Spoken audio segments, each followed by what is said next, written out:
Audio Jungle.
विरासत TV.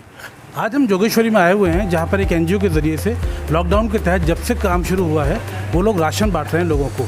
किस तरह से उसकी तफसील हम जानेंगे उनसे।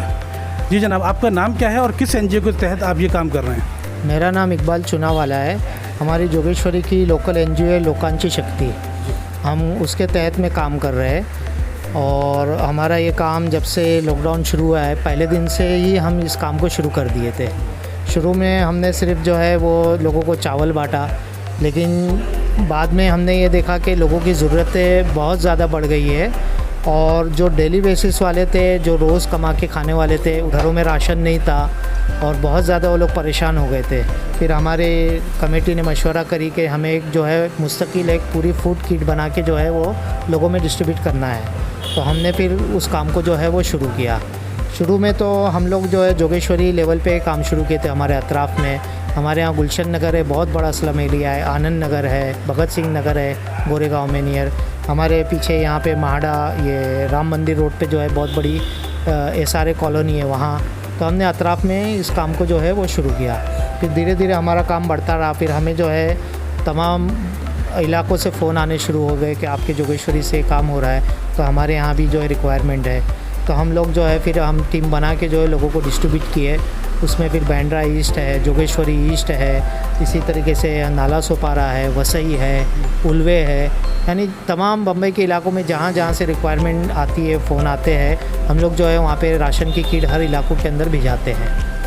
तो क्या आप सिर्फ मुसलमानी इलाकों में जाते हैं या सभी जगह जाते हैं? नहीं, इसमें तो कोई भेदभाव है नहीं। ये तो राशन, ये ग़िज़ा एक ऐसी चीज़ है वो हर एक की ज़रूरत है। यहाँ पे हम ना हमारा मज़हब ये सिखाता है ना हमारी इस्लामी तालीमात में ऐसे है। हमारे यहाँ तो ये है कि भाई कोई इंसान जो है भूखा ना सोए, बल्कि हमारे मज़हब में तो ये है कि इंसान के अलावा दूसरी मखलूक भी है, अगर जानवर भी है तो वो भी भूखा नहीं सोना चाहिए। तो हमारे यहाँ कोई भेदभाव नहीं है। हमारे यहाँ हर कास्ट के लोग आते हैं। अभी हमारे पीछे यहाँ बहुत बड़ी पीछे चाली है, वो पूरे गैर मुस्लिम है। तो हम जो है पूरे हर चाली वालों को जो है यहाँ पर हमने सबको राशन डिस्ट्रीब्यूट किया। और जो भी हमारे पास आता है, जो भी कास्ट का आता है, हम जो है उनको बराबर जो है राशन डिस्ट्रीब्यूट करते हैं। रमज़ानों से पहले जो सामान आप बांटा करते थे, तो रमज़ानों के शुरू होने के बाद जब से रमज़ान शुरू हुए हैं तब से लेके अब में उस किट के सामान में कुछ फ़र्क आया, कुछ चीज़ें ऐड की आपने? जी, अभी हम लोगों ने जो है रमज़ान के अंदर बेसन का आटा जो है इसमें जो ज़्यादा भजिए वगैरह लोग बनाते यूज़ होता है। इसी तरीक़े से सेवई का पैकेट है वो हमने जो है एक्स्ट्रा कर दिया है।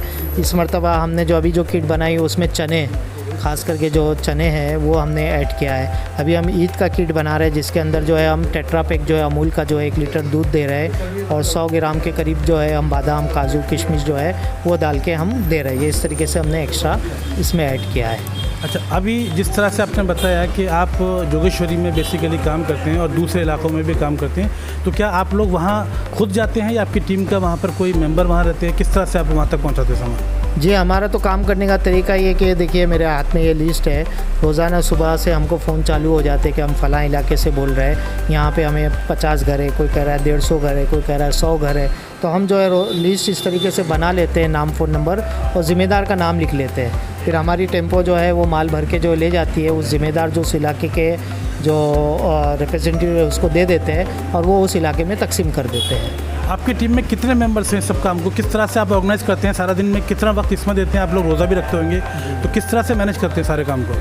हमारा तो ऐसा है कि रात में हमारा माल आ जाता है, रात में पैकिंग हो जाता है सहरी तक और फिर उसके बाद जो है ज़ोहर से पहले हम जो है वो लीज़ बना देते हैं और सुबह से जो है हमारी डिलीवरी शुरू हो जाती है और इफ्तार से पहले हम तकसीम कर देते हैं। क्योंकि पहले हम जो है ज़्यादा जो है रात में काम करते थे क्योंकि धूप कम रहती थी, गर्मी और धूप की वजह से रोज़े में थोड़ा सा साथियों को भी परेशानी थी। लेकिन जब लॉकडाउन 3rd फेज़ के अंदर जो है जब शाम को 8 बजे से सुबह 7 बजे तक का स्ट्रिक्टली कर्फ्यू हो गया, तो अब हम जो है वो धूप में ही काम कर रहे हैं। लॉकडाउन ख़त्म होने के बाद भी जो लोगों की मुश्किलें और परेशानियाँ हैं और जब वो काम पर जाएंगे तो इमीडिएटली पैसा नहीं आएगा, यानी कि वो परेशानी का दौर लॉकडाउन कंप्लीट ख़त्म होने के बाद भी थोड़े दिन चलेगा, तो क्या आप लोग उस मदद को वहाँ तक रखेंगे या लॉकडाउन ख़त्म होते बिल्कुल बंद कर देंगे? जी, असल में ऐसा है कि शुरू में जो हम लोग राशन दे रहे थे वो उन लोगों को दे रहे थे जो रोज़ कमा के खाने वाले थे।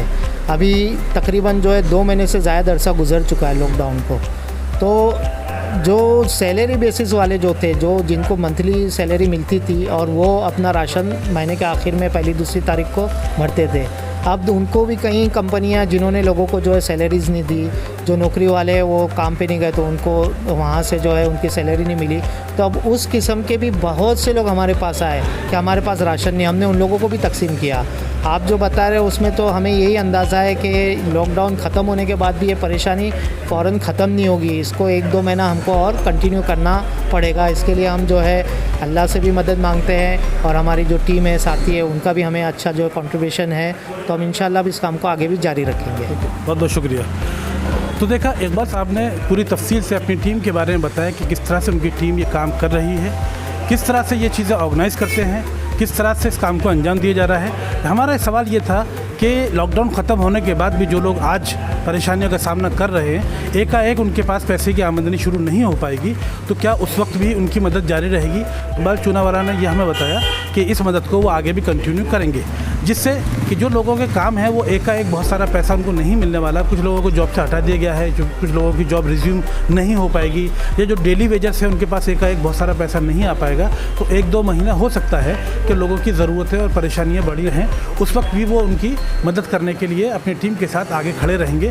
हमारी भी यही अपील है कि हिंदुस्तान के हर हिस्से में जो NGO जो लोग काम कर रहे हैं वो भी अपने आसपास के अतराफ़ के लोगों का ख्याल रखें, क्योंकि लॉकडाउन ख़त्म होने के बाद में हमारी एक इंसानियत के नाते जिम्मेदारी ख़त्म नहीं होगी। हमें उस बात का ख्याल आगे भी रखना होगा ताकि लोगों के चूल्हे आबाद रहें, चलते रहें। जैसे ही उनके काम शुरू हो जाएंगे तो हर आदमी को समझ में आता है कि वो अपना काम अपनी आमदनी के साथ अपना घर चलाने की कोशिश करेगा।